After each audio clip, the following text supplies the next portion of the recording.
அன்பான தாயை விட்டு எங்கே நீ போனாலும்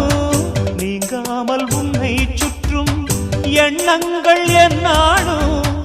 ஐயாவும் கால்கள் பட்ட பூமி தாயின் மடி எங்கேயும் ஏதுமில்லை ஈடு சொல்லும்படி காவேரி அலைகள் வந்து கரையில் உன்னை தேடிடும்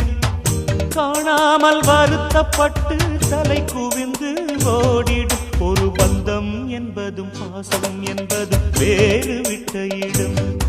இதை விட்டால்